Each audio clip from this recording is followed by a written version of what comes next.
Mes amis Capricorne, bonjour et bienvenue sur la chaîne Tarot à merveille.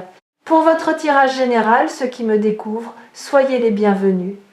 Il existe des rencontres que l'on ne planifie pas, des connexions qui arrivent par un chemin de traverse à un moment où vous n'attendiez plus rien de particulier ou peu être précisément parce que vous aviez cessé d'attendre. Ces connexions-là ont une texture différente des autres.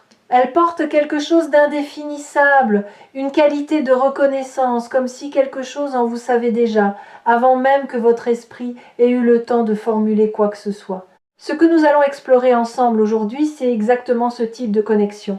Une présence qui a été placée dans votre chemin non pas par hasard, non pas par coïncidence, mais par quelque chose de plus vaste, de plus intelligent que ce que nos esprits humains peuvent pleinement saisir. Appelez cela Dieu, l'univers, la providence, la force du destin. Le nom importe moins que la réalité de ce que vous ressentez quand vous touchez à cette vérité.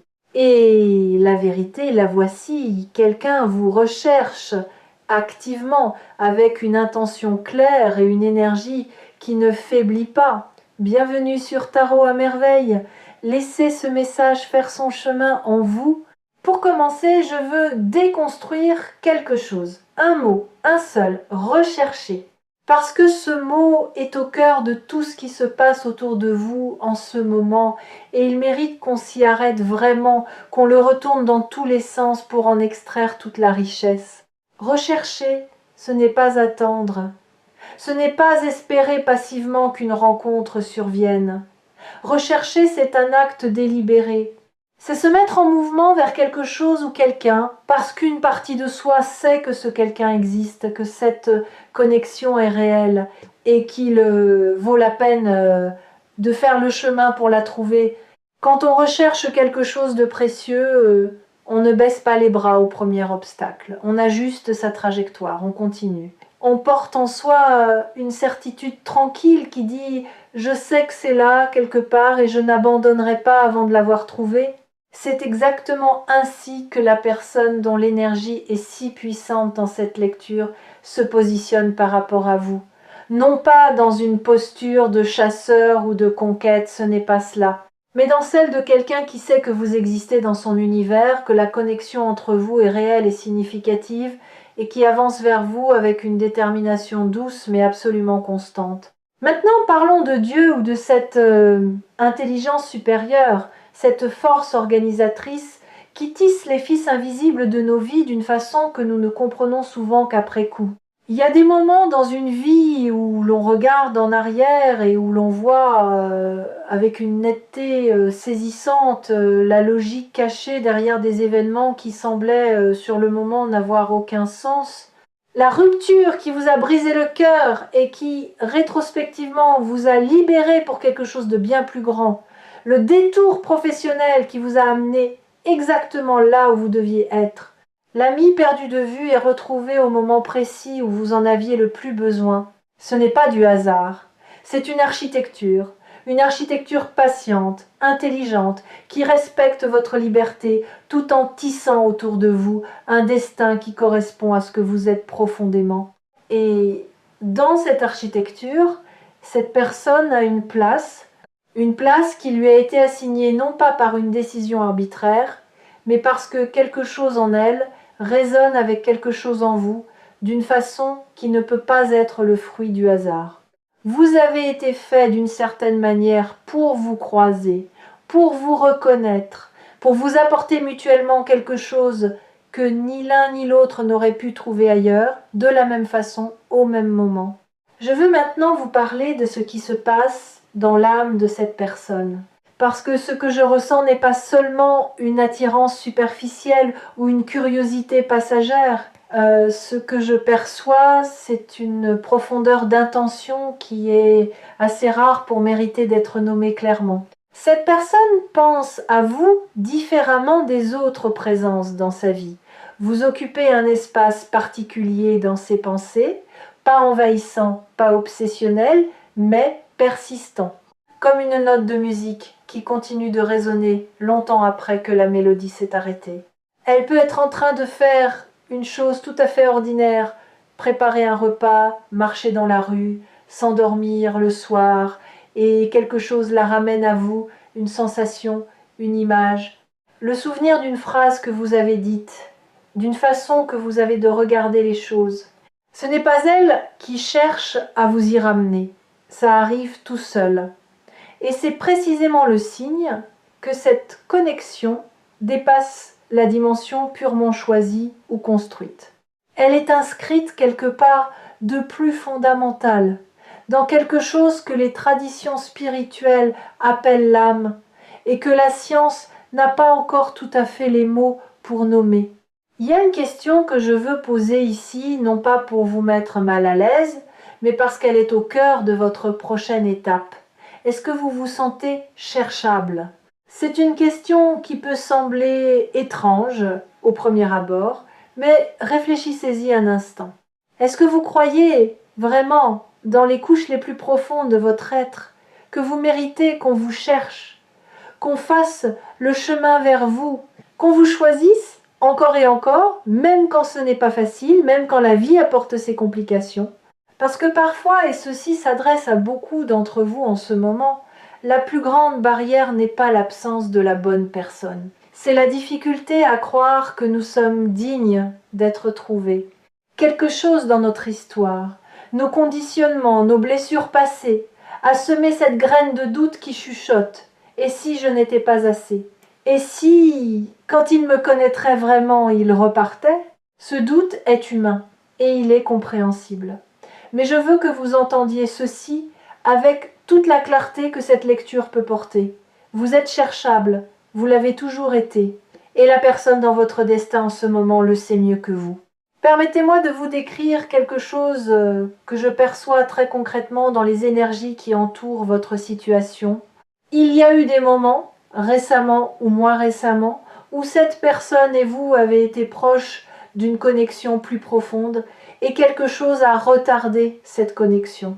Peut être un timing légèrement décalé, peut être une maladresse, une peur de l'un ou de l'autre, un contexte de vie qui n'était pas encore favorable, peut être simplement que vous n'étiez pas encore prêts l'un pour l'autre de la façon dont vous l'êtes maintenant. Ces moments manqués ne sont pas des échecs, ils font partie du processus. Ils étaient nécessaires pour que vous grandissiez chacun de votre côté, pour que vous arriviez à cette rencontre pleinement, avec la maturité et la profondeur que ni l'un ni l'autre n'auriez eu avant.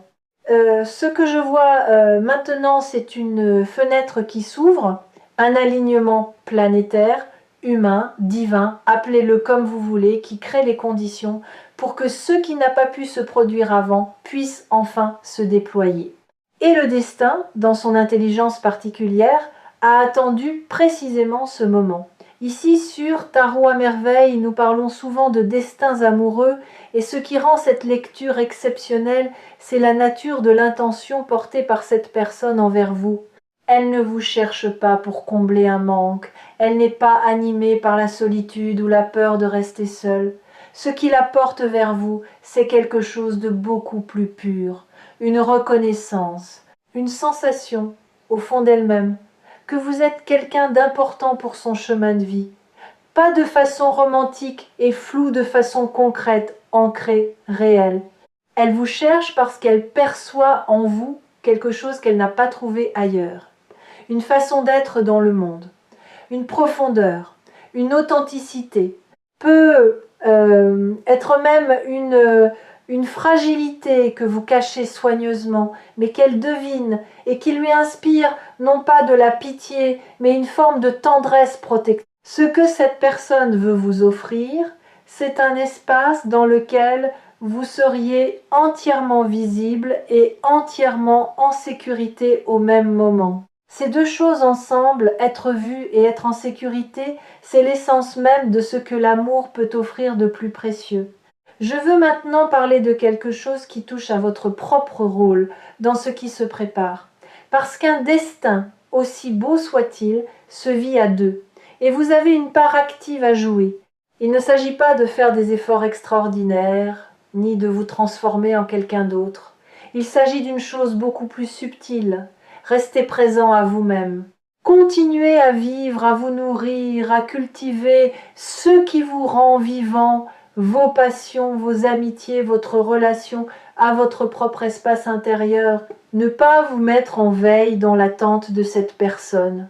Parce que c'est justement quand vous vivez pleinement votre propre vie que vous émettez l'énergie qui attire à vous ce qui vous est destiné. Ce n'est pas un paradoxe. C'est une loi spirituelle qui se confirme encore et encore. On attire ce qui résonne avec notre propre vibration. Et votre vibration en ce moment quand vous êtes aligné avec qui vous êtes vraiment est d'une beauté et d'une puissance remarquables. Alors continuez, soyez vous-même avec courage, faites les choses qui vous font du bien, prenez soin de votre corps, de votre esprit, de vos liens, c'est la meilleure préparation possible à ce qui vient. Il y a une dimension de cette lecture que je n'ai pas encore abordée et elle est importante, la dimension de la foi. Non pas la foi au sens dogmatique ou institutionnel, mais la foi dans son sens le plus nu et le plus humain. Cette capacité à continuer d'avancer même quand on ne voit pas encore où le chemin mène. À faire confiance au mouvement de la vie même quand les preuves extérieures sont encore discrètes. À tenir debout dans l'espace entre ce qu'on espère et ce qu'on peut voir. Vous avez cultivé cette foi. Même dans vos moments de doute, et il y en a eu, je le perçois dans votre énergie, vous avez continué d'avancer. Vous avez continué d'espérer, parfois de façon presque honteuse, comme si espérer était une naïveté. Mais ce n'était pas de la naïveté, c'était de la sagesse. L'espoir n'est pas une faiblesse. C'est la façon qu'a l'âme de maintenir une connexion avec ce qui lui est destiné, même quand la réalité concrète ne montre pas encore les signes extérieurs de ce destin. Et aujourd'hui, les signes arrivent. Parlons de ce que cela signifie concrètement d'être dans le destin de quelqu'un. Le destin n'est pas une cage. Ce n'est pas une histoire écrite à l'avance dans ses moindres détails, où chaque geste est prédéfini et où vous n'avez aucune marge de manœuvre. Le destin, tel que je le comprends et tel que je le lis dans ces énergies, c'est plutôt un terrain fertile, spécialement préparé pour que certaines semences y poussent des semences qui ne pourraient pas germer aussi bien ailleurs. Vous et cette personne êtes les co-créateurs de ce qui va se construire. Dieu, l'univers, a préparé le terrain. Il a orchestré les circonstances, les synchronicités, les rencontres, les moments de timing parfait. Mais c'est vous qui allez planter, arroser, prendre soin de ce qui grandit. Et c'est là que réside la beauté profonde de cette aventure. Elle ne vous est pas imposée, elle vous est offerte. Avec tout ce que le mot offrir contient de liberté, de grâce et de générosité. Je perçois dans votre énergie quelque chose que je veux nommer avec beaucoup de soin. Une lassitude que vous portez avec dignité. Vous avez peut-être vécu des déceptions amoureuses qui ont laissé des traces. Pas des cicatrices horribles, pas des traumatismes qui vous définissent, mais des traces légères, comme le souvenir d'un froid qu'on a eu du mal à chasser. Une légère réticence à croire trop vite. Une petite voix qui dit « Attends de voir quand quelque chose de beau se profile ». Cette prudence est sage. Et je ne vous demande pas de l'abandonner. Je vous demande juste de lui laisser un peu de place à côté de quelque chose d'autre. La permission d'être touché. La permission de laisser cette personne, son attention, sa recherche vers vous, vous atteindre vraiment. Pas tout de suite, pas en une fois, mais progressivement, comme on laisse entrer la lumière dans une pièce en ouvrant les volets peu à peu, pour que les yeux aient le temps de s'adapter sans être aveuglés. Il y a quelque chose d'extraordinaire qui se produit quand deux personnes qui ont été placées l'une dans le destin de l'autre se reconnaissent enfin. C'est pas toujours spectaculaire, ce n'est pas toujours accompagné de musique dramatique et de révélations fracassantes. Parfois, c'est une conversation qui dure plus longtemps que prévu et dont vous sortez en vous sentant étrangement complet. Parfois, c'est un silence partagé, qui n'est pas inconfortable, au contraire qui est habité. chaleureux, comme si ce silence disait plus que des heures de discours. Parfois, c'est simplement le fait de se retrouver à penser à quelqu'un au moment précis où cette personne pense à vous. Ces petits miracles de synchronicité sont les signatures du destin, les façons qu'a l'univers de vous dire « oui, vous êtes sur la bonne piste, continuez ». Soyez attentif à ces moments, pas avec anxiété, ni avec une loupe analytique, mais avec une ouverture tranquille. Ils sont là, ils vont se multiplier. Ce que Dieu ou l'univers ou le destin a mis en place autour de vous, ce n'est pas juste une rencontre romantique, c'est quelque chose de plus vaste. C'est la possibilité d'une vie dans laquelle vous seriez accompagné, véritablement accompagné, par quelqu'un dont la présence vous permet d'être plus pleinement vous-même. Parce que les bonnes présences dans une vie ne nous rapetissent pas, elles ne nous étouffent pas, elles nous donnent plus d'espace pour exister, pas moins. Elles deviennent une sorte de terrain sûr depuis lequel on peut explorer le monde avec plus d'audace, parce qu'on sait qu'on a quelque chose de solide à quoi revenir. Cette personne qui vous cherche, elle est ce terrain sûr, pas parfaite, pas sans ses propres complexités et ses propres zones d'ombre, parce que les humains ne sont jamais parfaits, mais fondamentalement alignés avec ce dont vous avez besoin pour vous épanouir. Voici ce que je veux que vous emportiez de cette lecture, comme une pierre dans la poche, quelque chose de simple, de concret, que vous pouvez toucher quand le doute revient. Vous n'avez pas été oublié. Dans l'immensité de l'univers, avec tous ces milliards d'histoires humaines qui se déroulent simultanément, votre histoire n'a pas été laissée de côté. Elle a été tenue. Elle est tenue avec soin, avec attention, avec une intention bienveillante qui dépasse ce que nous pouvons voir de là où nous sommes. La personne dans votre destin, celle qui vous cherche en ce moment même, est le signe concret, humain, tangible de cette attention. Elle n'est pas une illusion, elle n'est pas une consolation, elle est réelle, et son mouvement vers vous est réel, et ce qu'elle porte pour vous est réel. Faites-lui confiance, faites confiance au processus, faites confiance à cette intelligence plus grande que vous qui a orchestré tout cela avec une précision que vous commencerez à voir de plus en plus clairement au fil du temps. Il me reste une dernière chose à vous dire, et c'est peu, être la plus importante de toutes. Ce que vous vivez en ce moment, cette lecture, cette reconnexion avec l'espoir, cette sensation que quelque chose de grand se prépare, tout cela n'est pas extérieur à vous. Il ne s'agit pas d'attendre qu'une présence extérieure vienne vous sauver ou vous compléter. La personne dans votre destin vient enrichir ce qui est déjà là. Ce qui est déjà là, en vous, c'est quelque chose de complet, quelque chose de précieux, quelque chose qui mérite d'être cherché, trouvé, chéri. Et le fait que quelqu'un ait été mis dans votre chemin pour vous rechercher, c'est simplement le reflet dans le monde extérieur de ce que vous êtes intérieurement. On ne cherche pas quelque chose qui n'a pas de valeur. On ne traverse pas des distances, on ne surmonte pas des obstacles, on ne garde pas quelqu'un dans ses pensées nuit et jour si ce quelqu'un n'est pas profondément précieux. Vous l'êtes, croyez-le, et laissez cette croyance vous accompagner dans les jours qui viennent. Merci d'avoir partagé ce moment de lecture avec nous. Revenez sur Tarot à merveille, votre prochain message vous attend déjà.